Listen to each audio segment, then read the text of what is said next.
Bharatiya Janata party ने उत्तर प्रदेश के लखनऊ में 3 लोगों की मूर्ति का पार्क बनाया है, राष्ट्रीय प्रेरणा स्थल। और राष्ट्रीय प्रेरणा स्थल जिसका उद्घाटन प्रधानमंत्री नरेंद्र मोदी, मुख्यमंत्री योगी आदित्यनाथ और पूरी बीजेपी ने किया। उसके 3 राष्ट्रीय प्रेरणा व्यक्ति कौन है? पहले पंडित श्यामा प्रसाद मुखर्जी, दूसरे पंडित दीनदयाल उपाध्याय और तीसरे पंडित अटल बिहारी वाजपेयी। अब आप कहेंगे कि अतिरिक्त बल क्यों दिया जा रहा है? हमने नहीं दिया, मीडिया में चर्चा हो रही है, हेडिंग बन रही है। 3 ब्राह्मण नेताओं की मूर्ति लगाना, 65 फीट ऊंची मूर्ति, कांसे की बनी मूर्ति, और उसको कहना कि राष्ट्रीय प्रेरणा स्थल है वो। तो राष्ट्र को प्रेरणा 3 ब्राह्मण मिलकर के दे रहे हैं। ये किसका नजरिया है? भारतीय जनता पार्टी का। भारतीय जनता पार्टी के इस काम पर इतने सवाल उठ रहे हैं कि वो हिंदू हृदय सम्राट कहे जाने वाले कल्याण सिंह की भी एक मूर्ति लगा देते, वहीं लगा देते। क्या उनकी नजर में, बीजेपी की नजर में, एक लोधी समाज से, पिछड़ी जाति से आने वाले कल्याण सिंह क्या राष्ट्रीय प्रेरणा के स्थल पर रहने लायक नहीं थे क्या? कोई दलित बीजेपी को राष्ट्रीय प्रेरणा स्थल पर उत्तर प्रदेश के लखनऊ में उसी पार्क में जगह पाने के काबिल नहीं बना क्या? यह जनसंघ, आरएसएस और बीजेपी में 3 सबसे बड़े नेता हैं और तीनों ब्राह्मण हैं। लेकिन खबरदार अगर किसी ने भारतीय जनता पार्टी को जातिवादी कहा, खबरदार अगर किसी ने प्रधानमंत्री नरेंद्र मोदी और योगी आदित्यनाथ के इस काम को ब्राह्मण प्रेरणा स्थल कहा, वो राष्ट्रीय प्रेरणा स्थल है। क्योंकि कुछ जातियों को यह छूट मिली हुई है कि वो एक ही जाति के सारे लोग प्रोफेसर बनकर के बैठे, वाइस चांसलर बनकर के बैठे, सेक्रेटरी बन के बैठे, ब्यूरोक्रेसी में बैठे, देश चलाएं। लेकिन खबरदार उन्हें किसी ने जातिवादी कहा। जातिवादी किसके लिए होता है? 2 यादव अगर एक जगह दिख गए, 2 लोधी दिख गए, 2 दलित दिख गए, 2 जाटव दिख गए, 2 मीणा दिख गए, 2 मौर्य एक साथ अगर बैठ गए, 2 निषाद राजभर बैठ गए तो जातिवाद है ये। लेकिन 3 ब्राह्मण नेताओं की मूर्ति बना करके उसे ब्राह्मण प्रेरणा स्थल करने की बजाय राष्ट्रीय प्रेरणा स्थल करके इसी देश में भाजपा ने एक मैसेज दे दिया है कि वो 100 साल पहले भी किसके थे, वो आज भी मूलतः किसके हैं।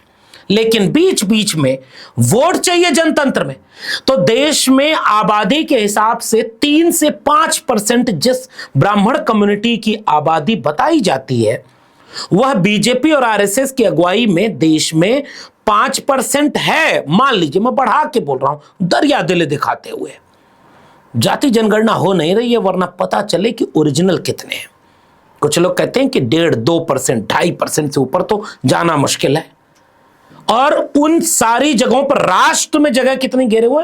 90 to 95%। और भारतीय जनता पार्टी ने 2025 में 3 ब्राह्मण नेताओं को देश में राष्ट्रीय प्रेरणा स्थल के लिए चुन लिया है। मैं तीनों का काम भी थोड़ा सा बताऊंगा, थोड़ा सा परिचय आप जान जाए। और आप मतलब कौन? जो भाजपा और आरएसएस को राष्ट्रवादी मानते हैं, जो भाजपा और आरएसएस के उस नारे पर यकीन करते हैं, सबका साथ, सबका विकास, सबका प्रयास, सबका विश्वास। जो भाजपा और आरएसएस के लिए कहते हैं कि वो जाति धर्म से ऊपर उठ करके राजनीति करते हैं, उन्होंने 3 ब्राह्मणों की मूर्ति लगा दी। और मैं तो बार बार पूछूंगा, कल्याण सिंह की लगा देते। कल्याण सिंह जैसे नेता ने, जमीनी नेता ने हिंदू राष्ट्र बनाने के लिए, हिंदुत्व के काम के लिए क्या नहीं किया? उमा भारती ने क्या नहीं किया? आज कहां है कल्याण सिंह जी? तो आखिरी समय में क्या हुआ उनके साथ, ये किसी से कहने की जरूरत नहीं है। एक दलित बीजेपी और आरएसएस के 100 साल में नहीं मिला। मैं सवाल कर रहा हूं, 100 साल के आरएसएस और बीजेपी, 100 साल आरएसएस के हैं, बीजेपी, जनसंघ सब मिला दो, एक दलित ऐसा नहीं मिला जो राष्ट्र को प्रेरणा दे सके। 100 साल के आरएसएस और अभी के बीजेपी में एक ओबीसी ऐसा नहीं मिला जो राष्ट्र को प्रेरणा देने के काबिल बन पाया हो। 5% आबादी के 3 लोग मिले राष्ट्र के प्रेरणा। तो ये सवाल है जरा, लेकिन पार्क के बारे में सुन लीजिए। इस पार्क की क्षमता बताई गई है 2 लाख लोगों की। म्यूजियम 6300 स्क्वायर मीटर में बना हुआ है। कमल की आकृति वाला है ये पूरा का पूरा मामला, जिसमें थिएटर भी है जो 3000 लोगों के बैठने की काम करेगा। 65 एकड़ में पूरा फैला है और 2022 से 2025 तक इसके बनने में 230 करोड़ रुपए खर्च हुए। मैं उन लोगों को खोज रहा हूं जिन्होंने आदरणीय मायावती जी ने जब राष्ट्रीय प्रेरणा, बहुजन प्रेरणा चेतना के, सामाजिक न्याय के पार्क बनवाए, तो ये बीजेपी क्या कर रही थी उस समय? सोच के बताइएगा, पुराने लोगों से पूछिएगा इतिहास। जब बाबा साहब डॉक्टर भीमराव अंबेडकर के नाम पर पार्क बन रहा था तो बीजेपी क्या कर रही थी? मीडिया क्या कर रही थी? जब मान्यवर कांशीराम के नाम पर, संविधान के नाम पर, सामाजिक न्याय के संतों, गुरुओं, महापुरुषों की मूर्तियां बनाई जा रही थी, बहुत सारे लोग उस समय नहीं समझ पा रहे थे। लेकिन मैं तो इस बात के लिए हमेशा एक क्रांतिकारी सलाम करता हूं। बहुजन महापुरुषों की मूर्तियां आदरणीय बहन जी ने न लगाई होती तो वो चेतना आज बीजेपी के सामने, सबसे बड़ी हिंदू राष्ट्र के सामने सबसे बड़ी चुनौती बनकर, संविधान का रक्षक बनकर खड़ी नहीं होती। संत गाडगी की मूर्ति लगी, महात्मा ज्योतिबा फूले की मूर्ति लगी, उसमें पेरियार हैं, छत्रपति शाहू जी महाराज हैं, बहुजन समाज के प्रेरणा देने वाले सारे महापुरुष हैं। उसमें डाइवर्सिटी है, शेड्यूल कास्ट के लोग भी हैं, ओबीसी भी हैं और तमाम लोग हैं बहुजन प्रेरणा के केंद्र, जो वाकई राष्ट्र प्रेरणा के केंद्र हैं।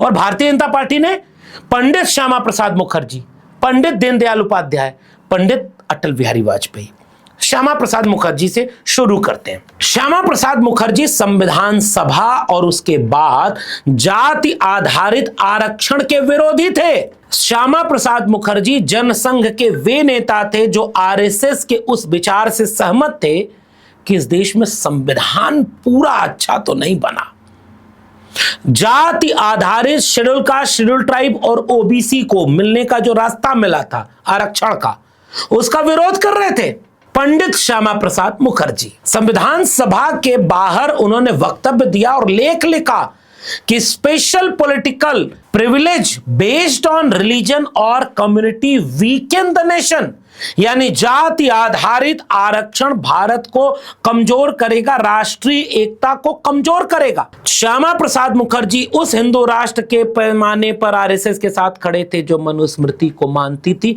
और संविधान को नहीं मानती थी। वे राष्ट्रीय प्रेरणा के केंद्र बनेंगे। दूसरा नाम पंडित दीनदयाल उपाध्याय।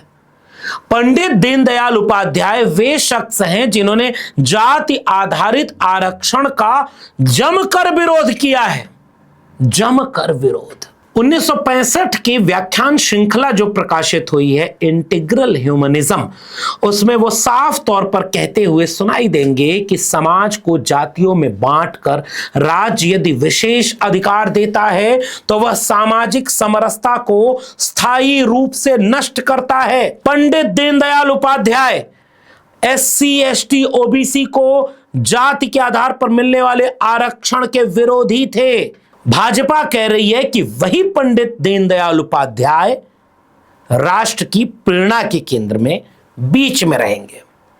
ठीक है, बजाओ ताली एससी, एसटी, ओबीसी समाज के लोगों, नए राष्ट्रीय प्रेरणा के केंद्र मिले हुए हैं। पंडित अटल बिहारी वाजपेयी बाद के दिनों के बीजेपी के थोड़े महीन संगी थे, बड़े महीन तरीके से। उन्हीं पंडित अटल बिहारी वाजपेयी को बहुत सारे लिबरल, प्रोग्रेसिव बड़े पसंद करते थे, लेकिन नुकीला पत्थर, जमीन समतल, ये वो बहुत सारा काम उन्होंने ऐसा किया है जो संदेह के घेरे में है। मैं पंडित अटल बिहारी वाजपेयी का एक बयान सुनाना चाहता हूं, कांटे से कांटा निकालना।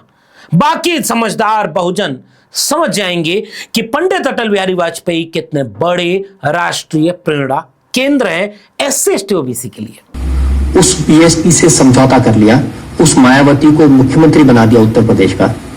बड़ी बुराई से लड़ने के लिए हमने छोटी बुराई से समझौता किया।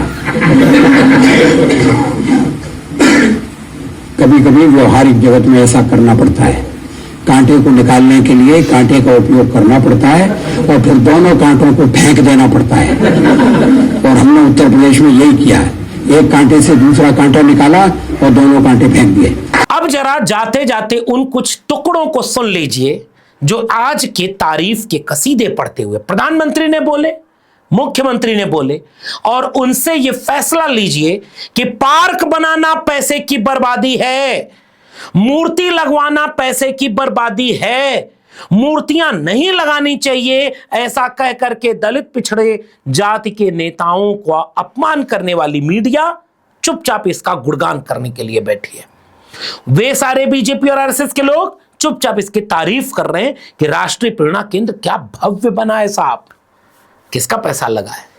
सुनिए आज के कुछ संकेत जो मोदी जी ने भी दिए, नया राष्ट्र किस दिशा में जाएगा, सुनना है एससी एसटी ओबीसी समाज के लोगों।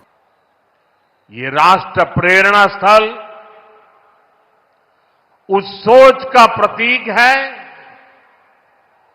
जिसने भारत को आत्मसम्मान, एकता और सेवा का मार्ग दिखाया है। डॉक्टर श्यामा प्रसाद मुखर्जी, पंडित दीनदयाल उपाध्याय जी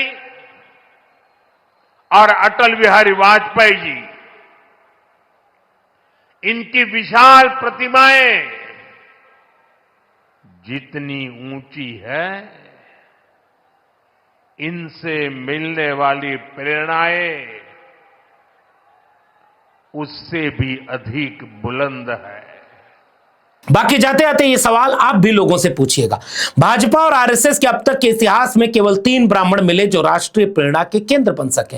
हम उन्हें जातियों में बांटकर नहीं देखना चाहते, लेकिन उनके विचार कुछ ही जातियों को अगर केंद्रित रखते हैं तो भारत जैसे देश में जिस तबके की आबादी 2-2.5%, 3% हो, उस देश को केवल 3 लोग मिले हैं जो राष्ट्र को प्रेरणा दे सकते हैं। तो आरएसएस को सोचना चाहिए कि उसने 100 साल में कोई एक दलित, कोई एक पिछड़ा, कोई एक आदिवासी, कोई एक महिला, कोई तो खोजा होता जो राष्ट्र को प्रेरणा देने में सक्षम बन पाता। यानी आरएसएस ने किसकी सेवा की, आरएसएस ने किन्हें पैदा किया और आरएसएस किसकी बात करता है, इसके लिए 3 मूर्तियां गवाही देंगी, बशर्ते इस देश के दलित पिछड़े समझ जाएं कल्याण सिंह जैसे युवा हिंदू हृदय सम्राट को कैसे किनारे कर दिया और वो अब राष्ट्र की प्रेरणा नहीं है, कोई दलित नहीं है। ये सोचना है बीजेपी और आरएसएस को और उन लोगों को जो बीजेपी और आरएसएस के सबसे बड़े अंधभक्त बने हुए हैं। बधाई, आपके लिए नए भारत की पूरी तैयारी हो चुकी है। बात आपको समझ में आ गई हो तो जरा इसे पहुंचाइएगा उन लोगों तक जिन्हें ये सवाल, ये बातें जानना जरूरी है। वीडियो पसंद आई हो तो इसे शेयर करिएगा। चैनल सब्सक्राइब नहीं किया तो जाते थे चैनल को सब्सक्राइब करना मत भूलिएगा। बेल आइकॉन यानी घंटी बटन दबाएंगे तो अगले वीडियो की सूचना मिलेगी। ज्वाइन करेंगे तो में ताकत और हिम्मत मिलेगी। अगर आप इस वीडियो को ट्विटर यानी एक्स या फेसबुक पर देख रहे हैं तो डॉक्टर लक्ष्मण यादव को फॉलो सब्सक्राइब करना मत भूलिएगा। फिर मिलेंगे, तब तक के लिए बहुत बहुत धन्यवाद।